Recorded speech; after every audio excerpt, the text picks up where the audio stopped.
আওয়ামী লীগ সারা দেশে নৈরাজ্য এবং তাণ্ডব করার পরিকল্পনা করছে। সরকার এবং প্রশাসনের ভিতর থেকে তাদেরকে নানাভাবে সহযোগিতা করা হচ্ছে বলে আমরা শুনতে পেয়েছি। যারা জুলাই গণহত্যায় জড়িত ছিল, বিভিন্ন মামলায় গ্রেফতার হলেও তারা ছাড়া পেয়ে যাচ্ছে। পুলিশ কোনো ধরনের ব্যবস্থাই নিচ্ছে না।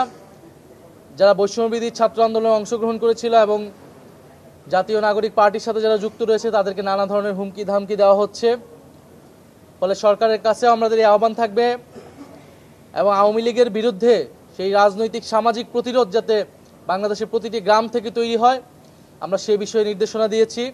একই সাথে আওয়ামী লীগের দোসর যারা রয়েছে, জাতীয় পার্টি সহ যে অন্যান্য সংগঠন রয়েছে যারা ফ্যাসিবাদকে সমর্থন দিয়েছিল, জুলাই গণহত্যাকে সমর্থন দিয়েছিল, তাদের বিরুদ্ধে আমাদের রাজনৈতিক অবস্থান থাকবে। আমরা জাতীয় নাগরিক পার্টি নেতাকর্মীদের বলেছি সামাজিক যোগাযোগ মাধ্যম সহ কিছু দালাল মিডিয়াতে জাতীয় নাগরিক পার্টির নেতাকর্মী সম্পর্কে বিভিন্ন প্রোপাগান্ডা দেওয়া হয়, মিথ্যা তথ্য প্রচার করা হয়, সোশ্যাল মিডিয়াতে নানা গুজব এবং প্রোপাগান্ডা ছড়ানো হয়।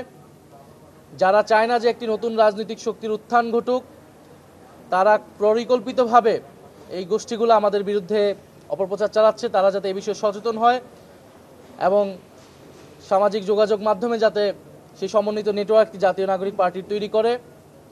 আমরা বলেছি যে দুর্নীতি বাংলাদেশের অন্যতম একটি সমস্যা। জুলাই গণ অভ্যুত্থানের পরে অন্তর্বর্তী সরকার থেকে আমাদের প্রত্যাশা ছিল যে দুর্নীতি দূর হবে, কিন্তু আমরা যতই সরকারের দিন পার হয়েছে দুর্নীতি আরও জেঁকে বসেছে। ফলে দুর্নীতির বিরুদ্ধে জাতীয় নাগরিক পার্টি যাতে সামাজিক প্রতিরোধ গড়ে তোলে, সামাজিক আন্দোলন গড়ে তোলে, প্রত্যেকটা এলাকায় প্রত্যেকটা ইউনিয়নে উপজেলায় যে দুর্নীতি নতুন করে শুরু হয়েছে সেই দুর্নীতির বিরুদ্ধে যাতে তারা জনগণকে সচেতন করে এবং ঐক্যবদ্ধ করে।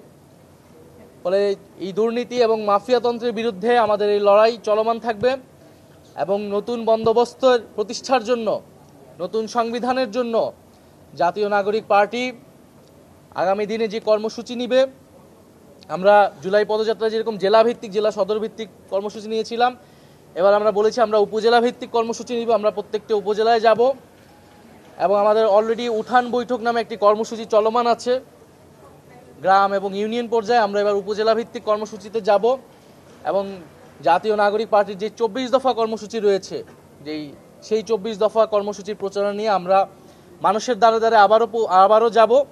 অক্টোবরের মধ্যে আমাদের সাংগঠনিক কমিটি হবে এবং অক্টোবরের মধ্যে আমরা বাংলাদেশের প্রতিটি উপজেলা আবারও পৌঁছাবো এবং জাতীয় নাগরিক পার্টির লক্ষ্য উদ্দেশ্য নিয়ে জনগণের কাছে যাব। সাম্প্রতিক যে আন্দোলন এবং রাজনৈতিক জোট বা একীভূত হওয়া নিয়ে বিষয়, সেই বিষয়ে আমরা স্পষ্ট করেছি জাতীয় নাগরিক পার্টি তার লক্ষ্য উদ্দেশ্য নিয়েই এগোবে। কোনো রাজনৈতিক গ্রুপ যদি মনে করে যে এই লক্ষ্য উদ্দেশ্যের সাথে তারা একমত, তারা আমাদের সাথে আসতে পারে।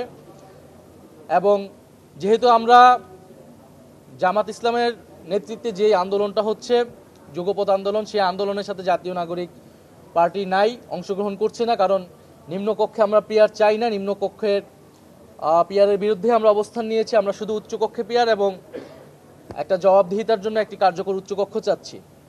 ফলে সেটাকে নিশ্চিত করেই যাতে জুলাই সনদ বাস্তবায়ন করা হয়। ফলে আমরা এই মুহূর্তেই কোনো জোট ভিত্তিক আমরা চিন্তাভাবনা করছি না যে আমাদের যে বড় রাজনৈতিক দল রয়েছে তাদের সাথে, বরং জাতীয় নাগরিক পার্টি তার স্বতন্ত্র রাজনৈতিক উদ্দেশ্য নিয়ে আগাবে এবং জনগণকে ঐক্যবদ্ধ করবে। এটাই ছিল আমাদের সার্বিকভাবে আজকে জাতীয় সমন্বয় সভার মেসেজ সারা দেশের আমাদের নেতাকর্মীর প্রতি এবং সারা দেশের মানুষের প্রতি। এক, আমরা জাতীয় নির্বাচন এবং গণপরিষদ নির্বাচনের জন্য সাংগঠনিকভাবে প্রস্তুতি নিতে বলেছি।